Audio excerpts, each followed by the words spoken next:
Groceries are a big part of most households' budgets, and it is required that we eat. We gotta go to the grocery store, so it's probably best that we try to find the best saving tips we can to incorporate into our grocery routine. That's why in this video, I am sharing my top 31 money-saving grocery hacks. If you have any outside of this list that have been working for you lately, share them down in the comments with the rest of us. Number 1 is to uncomplicate dinner. Dinner does not have to look like a meat, a vegetable, and a starch on your plate. You can make dinner whatever you want. It doesn't have to be a ton of ingredients or an elaborate meal in order for it to be fulfilling and delicious. You can choose to do soup and salad or soup and sandwich, breakfast for dinner, which is delicious. Or you can just do a couple of sides that are larger in portion, maybe a smaller piece of meat.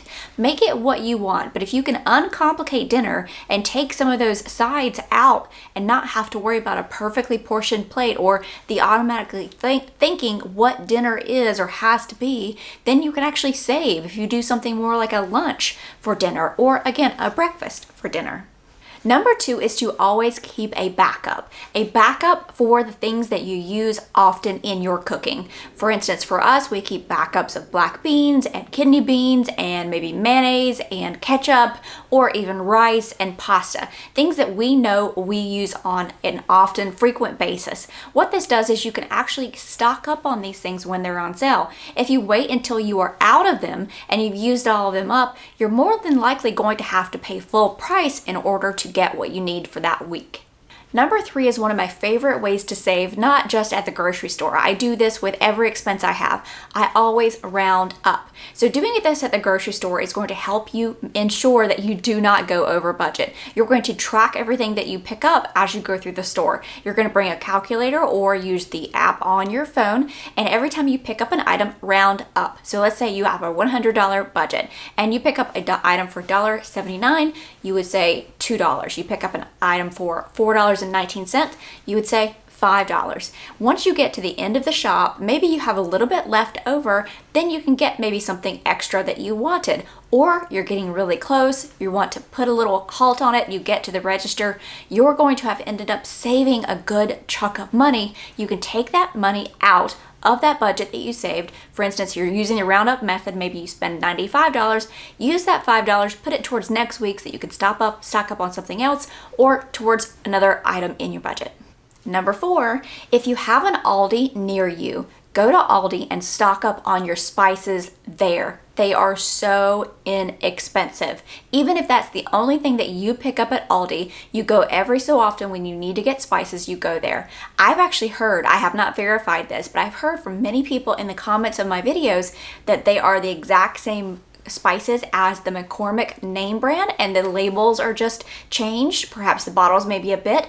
I don't know if that's absolutely true, but either way, I've had their spices and used them for years and years, and they are fantastic and way less expensive than a regular grocery store. Number 5 is to limit your shopping trips. This may look like doing a big monthly bulk buy and just going every other week to fill in with fresh items, or you just go shopping weekly. That's the routine that I choose, but refuse to go any more frequently than that. If you miss something and you realize you need it for a recipe, be adventurous, be creative, see what you could substitute that item for. You might actually learn something in your cooking and you won't be in the store more often than you intend to. The more we're in there, the more we're going to be tempted to buy things that we don't necessarily need. Number 6 is a must do, and it's when you make your list. Obviously, make your list. I haven't included that on this list, but that's top. Make a list and check it twice.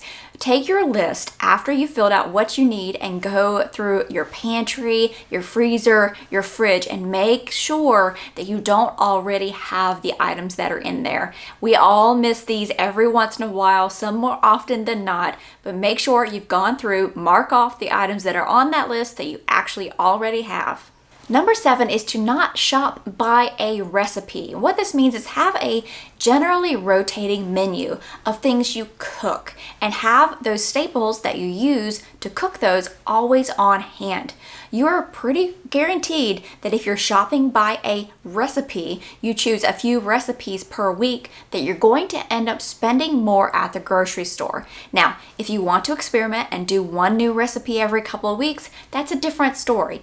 But try to avoid shopping by a recipe of one thing in particular to make for the week, and just use a rotating menu of meals. Before we get into the rest of these, I want to say that obviously not all of these are going to work for everybody. So when you go through lists like these, take the ones that interest you, write them down, leave the ones behind that don't work for you and whatever stage of life you are in. Number 8, maximize the days that you are off work or you have spare time to prepare for the week ahead. For me, that is going to be Saturdays and Sunday afternoons when I have extra time that I can prepare. Perhaps I make something in bulk, perhaps I chop up vegetables, things that are going to help me during the week because I plan my week ahead as far as what we are having for dinners or what I might need to make for muffins or to make for sandwiches for the week ahead. I use that time to prepare so that I don't get into a pinch where I know I'm tired, I'm coming home late, I'm hungry, and I'm going to either eat out, have something that's not as good for me that's a quick fix. I can use that time, and it's intentional that I set it up to use that spare time to prepare. Number 9 is one that I have had to reiterate into my life more recently, and it's cutting back on ultra-processed and sugary foods. My cholesterol numbers came back and they were not good. Ultra-processed foods, what happens is a lot of these are actually super cheap foods, so it might pay to eat a little bit better of less processed or more whole foods if you can, because yes, you might pay more upfront or you might have to spend more time prepping for it, but if you eat the cheap things and it ends up hurting your health in the long run, that is a lot more costly than the little bit of benefit or the little bit more money of spending to having things that are a little bit less processed or more whole foods. Number 10 is to know what to avoid at a typical grocery store. So you want to try to avoid things like hygiene products or paper products or cleaning products.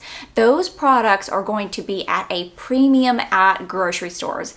Have a different list. Maybe you do a Costco shop or another alternative like Walmart, some other place where those items are a lot more discounted. Keep a list and buy those items in bulk. Those are the items that can stand the test of time, meaning they won't go bad. So try to avoid those when you are at a grocery store. Number 11 is always a good idea, and it is to prepare for leftovers. And what I mean by this is cooking so that you can have leftovers for lunches or for another meal during the week, so you're not having to cook as often. So with doing this, you want to make sure you buy enough of the items to make that dish. To make, in our family, we do something where it's like 2 or 3 more meals above the servings that we need to get. Also make sure when you're preparing for these kinds of leftovers that you're preparing meals that you know reheat well. Number 12 is to cook from scratch, if at all possible. It is incredibly cheaper and it is way better for you in the long run. More recently, I've taken to trying to make items from scratch, and I am shocked by, 1, how easy it was, how intimidated I was before, and 2, how much more delicious they are made by myself rather than buying something from a processed box. Number 13 is pretty simple, and it pretty much gets most people most of the time. And do not shop hungry. The cravings will win. Number 14 is to stick a clean out day into your weekly menu, meaning you choose a day during the week, maybe it's a Thursday or Friday before you go shopping to put more stuff in your refrigerator that week, that you choose to clean out. You pull out all the leftovers and you just have a big smorgasbord of things that you can eat. You've cleaned out, you've done 2 things. You've saved money by not meal plan or cooking anything else. 2, you've saved money by not wasting that food. And 3, you've cleaned out the fridge so that you have ready and prepared for your next grocery shop. Number 15, this is very important because I see it so often. Read the fine print, the unit prices. You cannot go on a sale sign or on the main price of the item. You need to look at the unit price, or you can't go on the size of the bottle either. Because often, and more often than not, I'll go and I already have intention of buying something. Let's say it's cream cheese. And the single blocks of cream cheese, it says on sale. And the double blocks of cream cheese are not on sale. Every time, it hasn't happened yet where it hasn't been this way, the one that's on sale is higher price still than the double one. So I go by the unit prices. More often than not, you are going to see that on sale items actually aren't worth it if you look at those fine print numbers. Number 16 is to create a budget gap so that you can stock up on things that you see that are surprises in the store and on sale. So let's say you go to the store with a list and you have a budget of $100 and you have everything on there that's going to cost that $100, but you see some major wonderful things in the clearance and you're like, I just can't do it. Well, in this case, create a buffer. Only have set aside $90 for what you needed to buy and have $10 for if you see something else that you need to stock up on and it's at a bottom discount price that you wouldn't have seen in a weekly flyer or on a website. Now, the benefit here is if you don't see anything to fit in that budget buffer, you still save $10. So whatever the amount is, create a budget buffer so that you can utilize in the instances you find some great deals. Number 17, it pays to sign up for those loyalty programs. And most oftentimes all they need now is a telephone number and you enter your telephone number and you get the discount. They almost punish you if you don't have that loyalty program because the amount of money, so if you've got one of those stores where it takes off all of the money at the end of what you would have paid for versus what you pay because you have a loyalty number, it's sometimes a huge chunk of money. So it's almost, again, punishing not to have that. So always make sure if you're going to a store, sign up for that loyalty so you get those huge discounts. Number 18, some people just don't like it when I mention this, but store brands. So store brands aren't how they used to be. They are way better now. So if you haven't tried them in a long time, maybe on some items that you see that the name brands have gone up significantly in price, try them out. It doesn't hurt to try. And sometimes stores, certain ones, will have a money back guarantee. If you don't like something, you can take it back.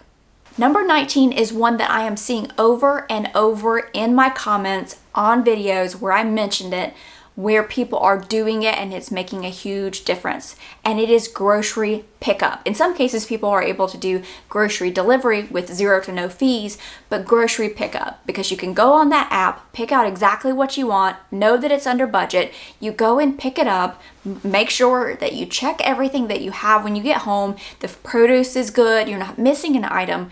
But the people who are saying they are using it on a consistent basis are seeing a big difference in their budget because they're not being tempted by those items that are in the store or by the yummy smells of the rotisserie chicken in the baked goods area. Number 20, if you can put this in your budget, if you don't already have one, or maybe ask for it for a gift for an upcoming occasion, is to look into a food sealer. We have one that we got from Costco and it's great. What this does is it's wonderful, especially if you buy meat. You can buy meat in bulk for way less. You can portion it out when you get home. You can seal it up nicely so it helps prevent freezer burn in the portions that you need. So let's say you're a single household and you go out, and most of the time chicken breast comes in a pack of 2, but you really get a discount if it comes in a pack of 4. This is fantastic, especially for smaller households, because they can take individually portion them out and then put the date on them and use them as they need. So they get that discount of buying in bulk, but they aren't wasting and having items that are going to sit and be freezer burned. So if you can put this in your budget, it is absolutely a great buy. Number 20, if at all possible, avoid the pre-cut fruits and vegetables. You are going to pay a huge premium for having people do that for you, and it takes a lot less time. And even if you need to buy one of those fun chopper things that you can slice, be careful with those things with your hands though, that makes it easier for you, you are going to save that amount of money very quickly if you reduce the amount of times you buy pre-cut vegetables or fruits. Now, there have been some times when I've mentioned this tip in the past where people who have arthritis or issues use with their hands, pre-cut vegetables and fruit are fantastic. Absolutely. That is something that makes your life easier, then go for it. And you can absolutely save in other ways. So for anybody who has that, I've had family that have had that issue. That is great that that is available for you. Number 22 is shrinkflation. It is a real deal, and this irritates the mess out of me. I am seeing it, you may have seen it, but what is happening here, for those who may not be aware, is some companies are using the exact same packaging they were before. So you think you're getting the same amount for the same cost, but they are putting less in the package, charging you the same amount of money, and the only thing on that package that is changing is the weight of the amount of items in the package, because they have to tell you the weight in there. And unless you had an extra, I don't know, spaghetti sauce or bottle of barbecue sauce laying around that you could go home and compare and see that the weight had changed, you would never know. So if you notice that any of your brands are doing this, perhaps you used to buy a prepackaged something to help make a meal, and it used to serve 3 or 4 servings, and now it's only 2 or 2.5 servings. That is your clue right there. You're not going crazy. Perhaps if you notice this with a brand, see if there's an alternative that you can use and replace it. If that's starting to happen, we should stand up and say, no shrinkflation, please. Number 23 is one of my favorite things. When you're at the store, you are not going to get the best deal if you look at eye level. So if you're looking to pick up an item, don't look at eye level. Look up and down. The items at eye level are typically the items that are going to give that store their highest profit. The items at the top or bottom are usually where you're going to find a better deal.